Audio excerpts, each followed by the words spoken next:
Hello and welcome to the Big Five Live. Now lots of talks taking place and seminars all over the Big Five for this year.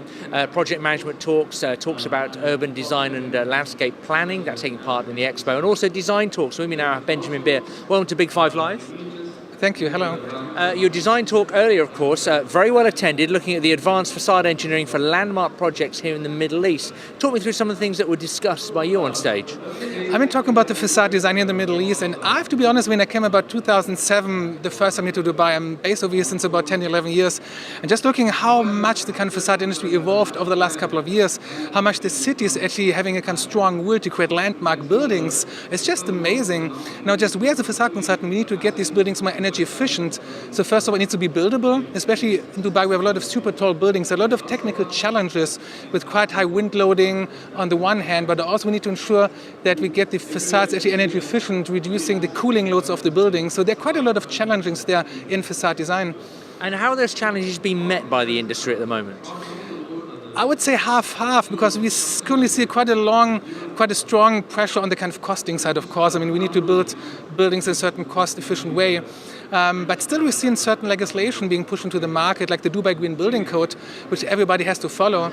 Still, on top of that, we're trying to actually make the building still more energy efficient, keeping in mind that here in the Middle East we have a very high degree of solar heat gain, so the sun is pretty strong, and we need to design a facade that's actually accommodating that, so reducing the cooling loads of the buildings. It does make sense, I guess, to have the facades helping to keep the building cool. How far away from that are we? You're talking about a topic that's pretty complicated. It's called the building integrated photovoltaics, so that we are planning to build like PV panels onto our facades. Now, there are a couple of technical challenges, because usually photovoltaic panels, they actually harvest the sunlight. They have to be at a certain around 45-degree angle, whereas our facades tend to be vertical. So there are a couple of challenges around that, and in Dubai, actually, especially in the Middle East, there are a couple of kind of solar power, solar plants putting out in the desert, which tend to generate more electrical power at less costing. So whereas the kind of building integrated photovoltaics, you produce very little energy at a high cost. So I think we're going to see more in the future, but for now it's a kind of thing that's not really implemented to a very high degree. And a couple of questions at the end, of course, raised from the audience. So what were they asking in the main? They were asking mainly about the kind of engineering design side, because I presented a couple of slides on the kind of sophisticated 3D engineering, 3D design of our facades, especially of complex geometry facades, and that we're utilizing certain 3D models to build and analyze these facades. And there were a couple of questions associated how we do it.